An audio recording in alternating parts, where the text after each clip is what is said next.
This is a story of how I hit rank 50 on Great Rift in Chaos Zero Nightmare. Be sure to like and subscribe, follow on Twitch. Let's move on with the video.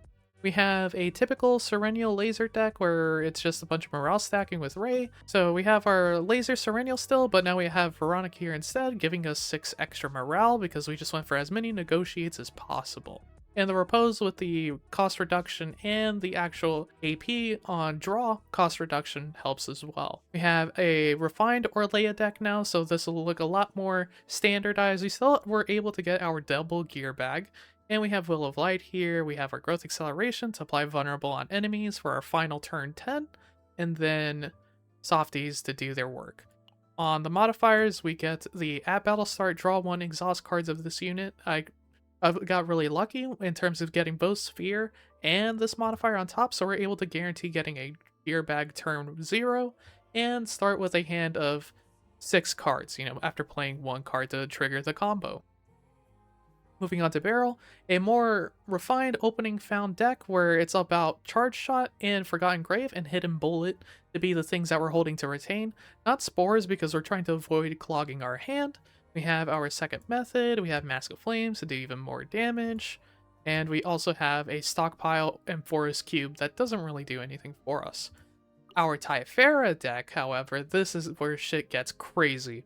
Okay, so we got Quantum Seed with draw 1, 1 AP, 3 times. We have our Creation Destruction. As you can tell from what you've been seeing on Great Rift so far, we try to high roll this card to get a 9 and hope it crits. We're just trying to raise the chances of getting a really fat high score instead of doing the typical extreme 9 game plan. And we also have Dual Creation as well, where maybe you'll see in some decks where this is actually thinned out and you end up with just the trio of Quantum Seed, Creation Destruction, and Event Horizon.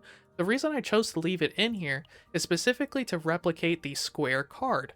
The reason why we want to replicate the square card specifically is if we fuck up, to simply put, when it comes to Quantum Seed and we pick the wrong thing. Instead of trying to waste a bunch of sands of time, I try to mitigate that problem with proper just draw pile management, and if we happen to make a mistake, we're constantly clicking the square option anyways, so we can try to thin out the garbage cards that end up polluting our draw pile.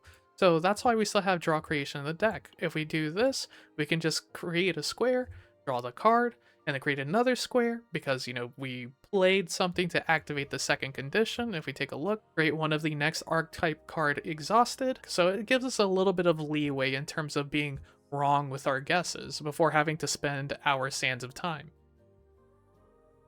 And then we have Event Horizon, which we're trying to roll for the last one preferably, or the middle one, or the first one, but typically in that order like I mentioned, right? So you want the last buff, you want the middle buff, or the first buff, depending if you need the extra AP. That's more of like a let RNGs decide the wheel.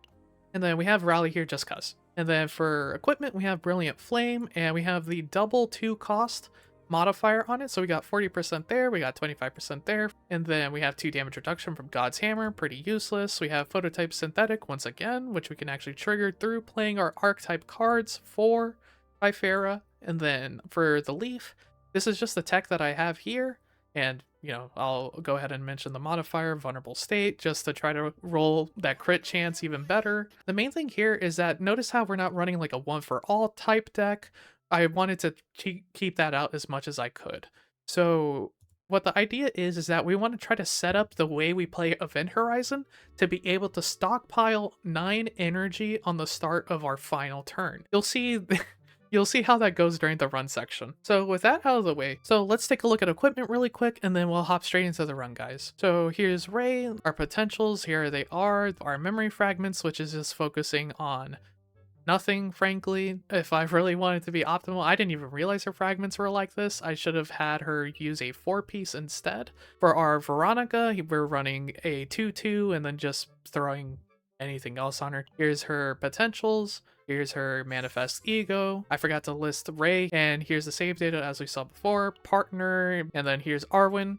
That's Ray's partner. Here's Serennial, here are her stats so far. We have like almost a coin flip crit chance. We have Yuri here for just draw. We have our potentials. Here's what they look like. Here's our fragments to do more damage. And Manifest Ego, we do have her E1.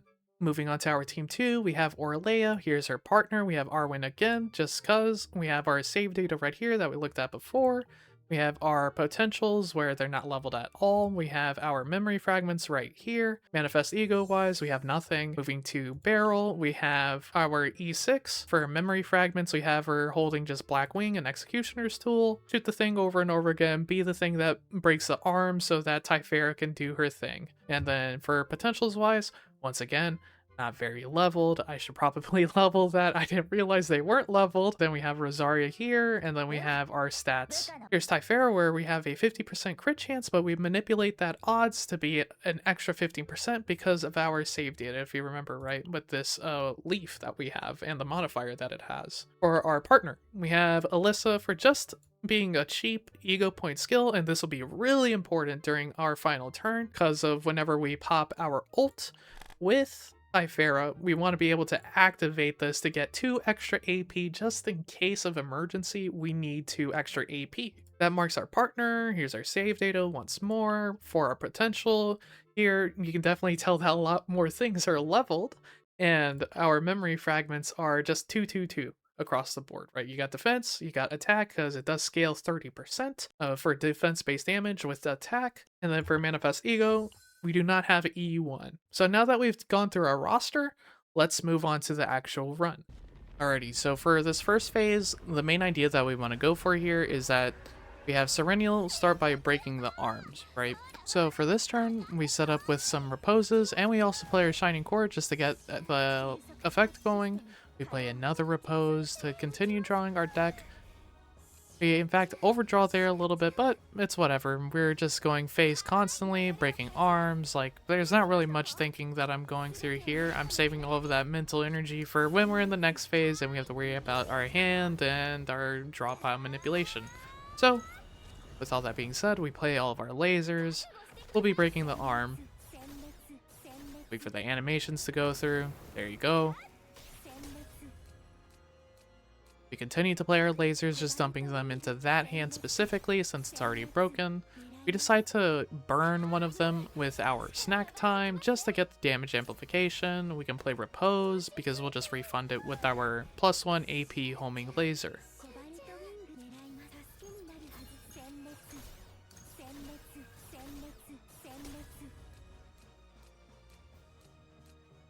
Here we decide, do we play Cobalt Light now, or do we play it later? We decide to play it now just to reap the benefits of the damage amplification that we have. It does its little scream. We continue to play all of our lasers over and over and over again, and then we eventually play Pale Shooting Star. We could have gotten a little bit more damage if we chose to play Pale Shooting Star first and foremost before breaking the arm, opting to dump the lasers into the other hand that was already broken. But, you know, min-max, not necessarily the time to do all of that. We're just playing a really straightforward deck anyways. Nothing regarding like OTK shenanigans right now. We decide to play Yuri to do our draw 2, to draw our negotiates, so now we have all of our negotiates played, I believe. We play our snack time to get even more morale, burn that shield so we have better draw for later, so we can just cycle as often as possible our Cobalt Light and Pale Shooting Star. Play yet another snack time, right? Burn the repose. The reason we burn that repose is because it costs 1 mana, so we might as well just get rid of it since we have the free reposes instead.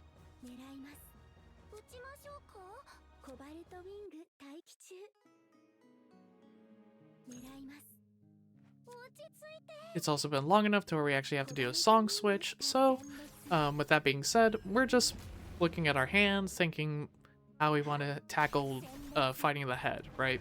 Here's when we want to cash out as much damage as possible. So we play our lasers, we play our Shooting Star. This time I do the correct thing of playing it not so that the Pale Shooting Star card itself breaks, but the lasers being activated, break it, we get a bunch of lasers back. We should have probably played our negotiates first and foremost so that we could actually have our hand be able to fill with more lasers. We play our Cobalt Light? Are we playing our Predator's Blade?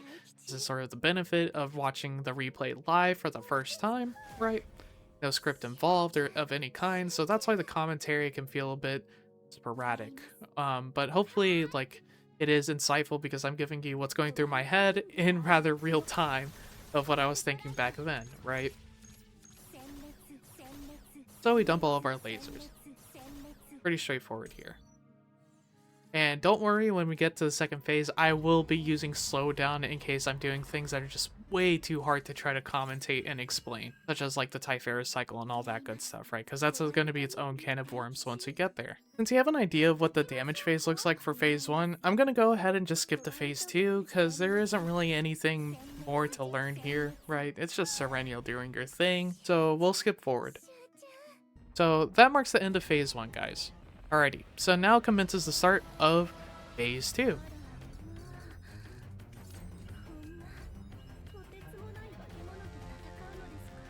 Once I explain the minigame we have to play with Typhara, it'll make a whole lot more sense. But here, with our hidden bullet that has draw 1 on it, we will be thinking to play that to activate our gear bag, right?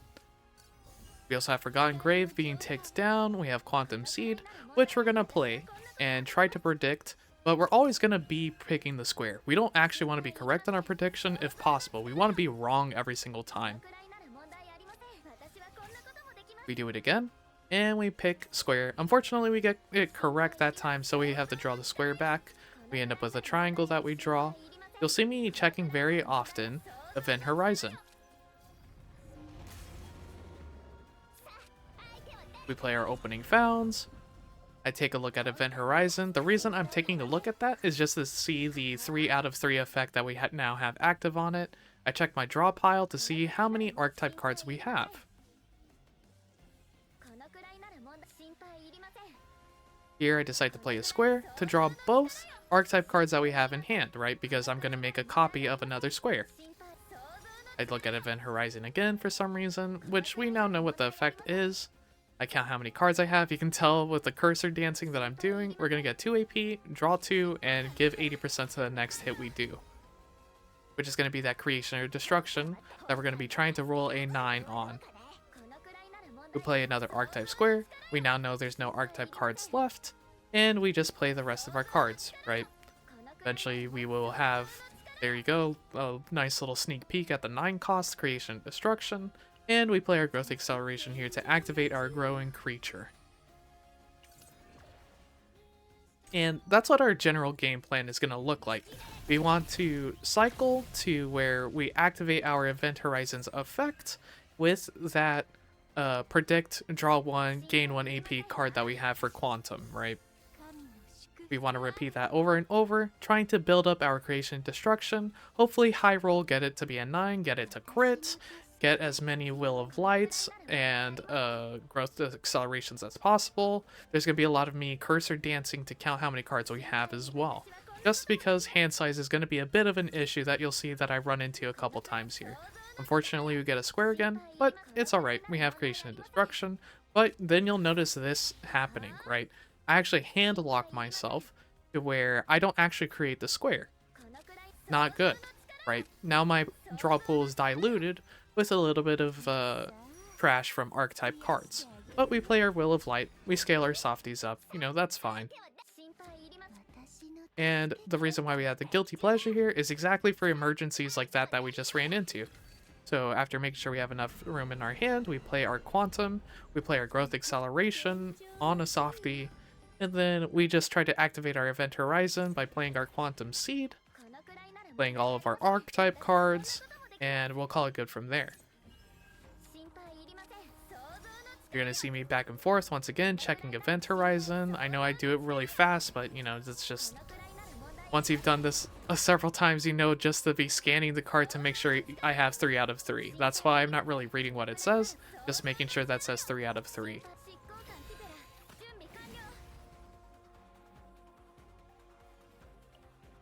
So, yeah, once again, playing the Quantum Seeds, spam out your archetype cards, making sure you have Event Horizon in your hand at the same time. And just doing that over and over and over and over again. If we mess up, then we have Dual Creation to act as a band-aid to generate squares to thin out our draw pile once more. So here, for example, we're going to be running into that hand lock situation, but this time we're not going to be able to create the archetype cards. So we play our Quantum Seed. I realize that's going to be the case. We're going to have hand full, but the archetype card actually just disintegrates itself, which is not necessarily a good thing, but thankfully it was just an archetype card, so it doesn't really matter. Once again, we draw something else that's irrelevant. It's the generated archetype card. Doesn't really matter. We play the 3-cost version. You'll see that the leaf has now stacked its stockpile, by the way, because, you know, there's a lot of things, moving parts going on here, right? So, stockpile procs, keep that on the top left of the corner of your screen. Once this Will of Light plays through, top left corner of the screen, we have that leaf icon. Every time we play 2-cost cards or higher, or, excuse me, every 3 times that we play 2-cost cards or higher, it'll just be activating stockpile. So here, now we played a bunch of archetype cards, proc Event Horizon, we play Event Horizon, reap the benefits. It doesn't draw anything other than this Growth Acceleration. We play the Growth Acceleration. Then we play that on a softie. So there you go. There's the second element that we have to play around with our Typhara build, right? We have our leaf with stockpile. We have our Quantum Seeds that can potentially pollute our hand. We have Beryl doing her auto attacks to clear up her hands. And we have softies with Orlea to ramp up our creation and destruction damage. I decide here to play the Forgotten Grave, which in retrospect is actually a really risky move. I really wouldn't recommend doing that, right? You'll see this later affecting us later on, right? But, you know, hindsight 2020. Here I'm thinking whether I should have actually burned that spore or not. That's why I'm taking a really long time thinking about that turn. And I decide, you know what, fine. Well, we'll keep that turn. No undo needed. Here we just do a pretty straightforward turn, right? Compared to all the other turns we have so far, right? We just play our either circles or squares. It doesn't really matter which. Triangles, I'm not too worried about getting the full juice out of the effect. We'll naturally just play 10 that we need because that is the max cap we have. And we'll be able to just proc that really quickly. We draw 2, gain 2, and also give 80% to our damage there. We have, as you can see, a bunch of just card draw, playing the archetype cards, just burning them as we get them. We play another Quantum Seed, we draw another one. We unfortunately generate even more, but we can actually thin out our hand, right? Because we can just play another one. Or our draw pile.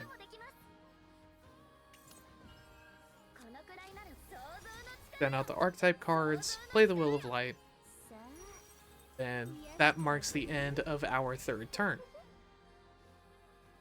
I take a look real quick just to take stock of when I should play that Guilty Pleasure, because it is kind of just clumping up our hand a little bit. That's the one thing looking at this replay so far, is that I definitely should have played that Guilty Pleasure much sooner than I did in this run. Because we'd be drawing 5, and that 5th card could just be Growth Acceleration or something else, right?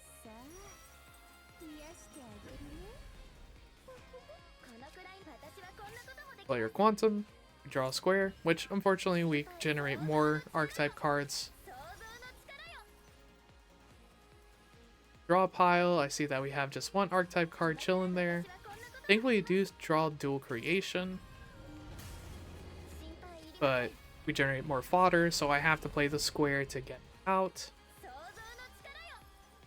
Draw the AP, I take a quick look at my deck for some reason. I'm not really sure why I ended up at this screen. I think I just misclicked trying to look at my draw pile. I don't know how I misclicked that badly though. We play our dual creation. I think if I should do this now or do it later, I decide against it. Draw a square. We play a square to create a square. We get another archetype card. We play a circle. We play a triangle, burning all of our archetype cards again. That would have been a really good turn to play Guilty Pleasure. I kind of trolled by not playing Guilty Pleasure there, to be honest. Yeah, for sure, looking at that turn, we should have played Guilty Pleasure. We would have gotten an Event Horizon and actually been able to stack that another turn. you know, if we're trying to go for min-maxing of our turns and damage and stuff like that, right? Here you see me doing the cursor dancing again of counting how many cards we have.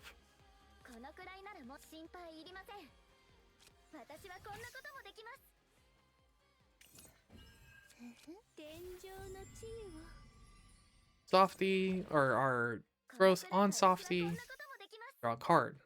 An archetype card. Get an AP this time. Burn it.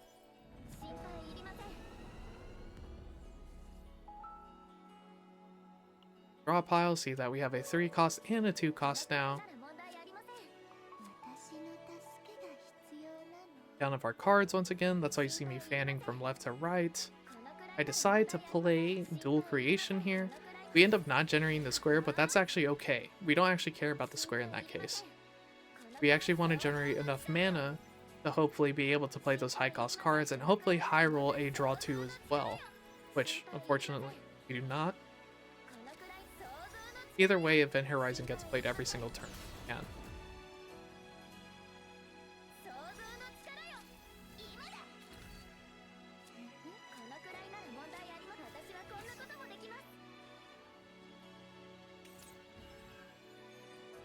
You'll notice that this will also kind of mess up with our leaf as well. But at this point, I'm too deep in like the sauce right now to even be remembering that the leaf is a thing. Alrighty, so that will mark the end of that turn. We're getting very close to the big nuke part, right? But we have Beryl still continuing to tick down with her 4 shots that she has. Play another growth acceleration. Same story as per usual, right? Give me growth accelerations, play our quantum seeds, hopefully draw into our event horizon, play our archetype cards to activate that event horizon.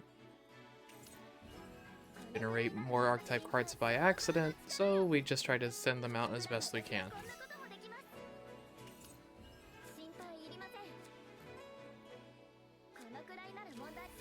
Play the triangles. Take a look at our draw pile. We have a Will of Light and the Event Horizon chilling there.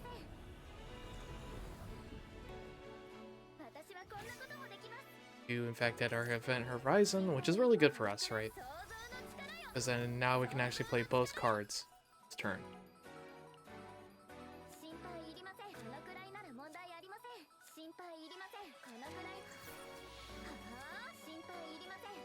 If anything, the safer thing would have been to play event creation, or excuse me, dual creation way sooner, so that we can send our archetype cards to ensure that our draws actually give us a card instead of garbage, right? That would have been the smarter play to just guarantee our draw is exactly how we want it to be.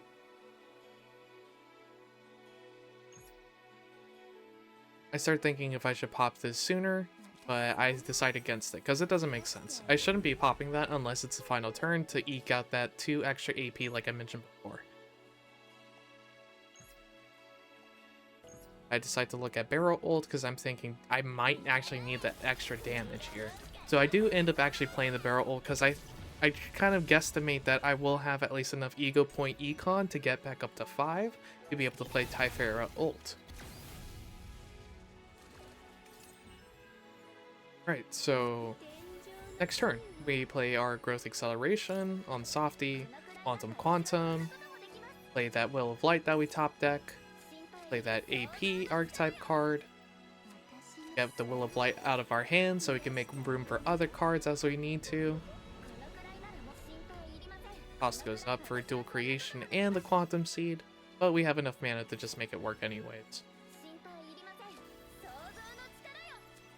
You'll notice that I'm saying mana occasionally instead of AP. It's because, you know, Hearthstone background, that's what the resource is called in Hearthstone, so I just end up calling it that.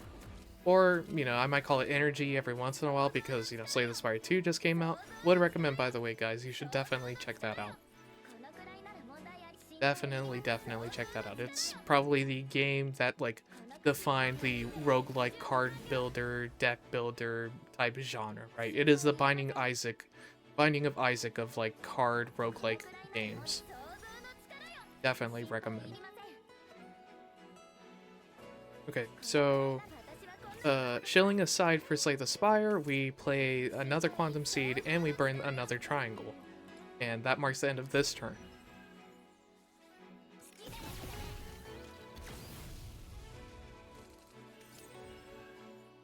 Alright, so same song and dance as before, guys. We can probably recite it all together at this point, right? We're very well practiced. We're all Typhera DPS mastered, okay? Player growth acceleration.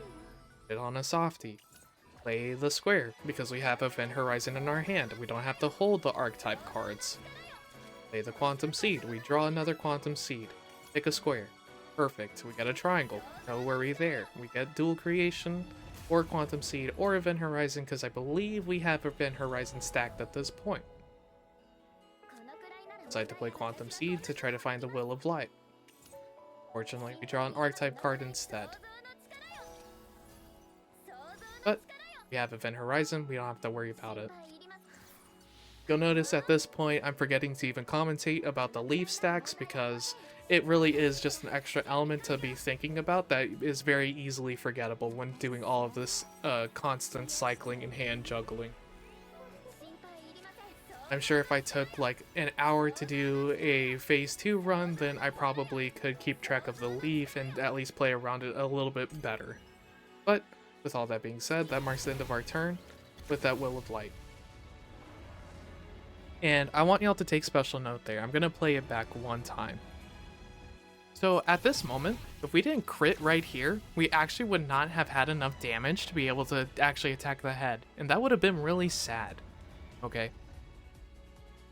That sounded really sarcastic, but yeah, that would have been wasting an entire phase 2 to do nothing. Okay, so yeah, that would have sucked balls. Anyways, so we play another Quantum Seed. We're going to be wrapping it up this turn, right? This is our final big cash out turn. We play our Will of Light again to stack all of our softies. We have our archetype square, create a bunch of trash. Unfortunate, but you know, it's fine. We have dual creation. We've done this before. We just create a bunch of squares to be able to draw all of those extra detritus archetype cards that we have in our draw pile. This is when I start counting my cards, but in a more obnoxious method, you'll notice that I start iterating through just cursor bouncing again to count them instead. I decide that probably now's the time that I want to play my ult with Typhera to try to get to that 9 mana.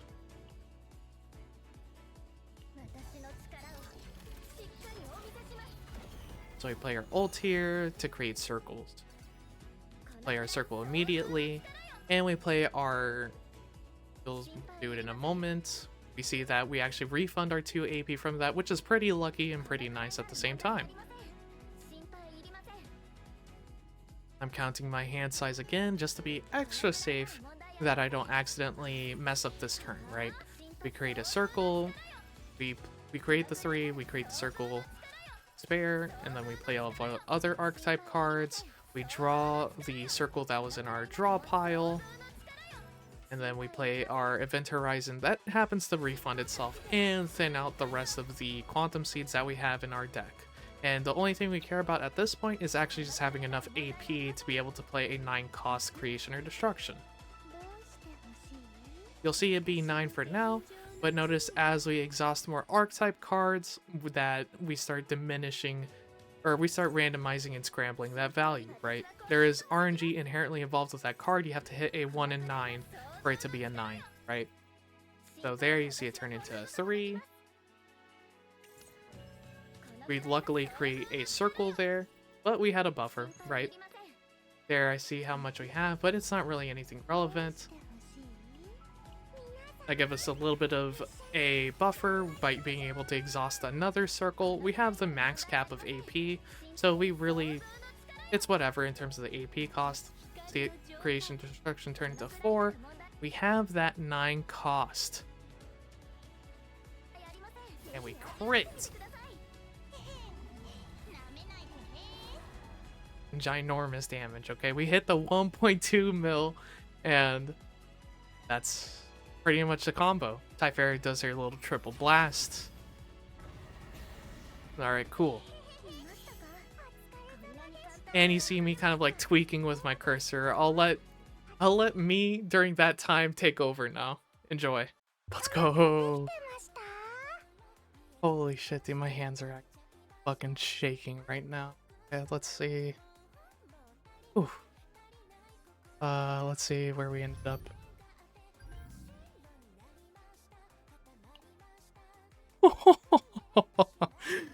Let's go. Top 50. Holy shit. Quick follow-up, we're chilling at rank 50 still at the time of editing and recording.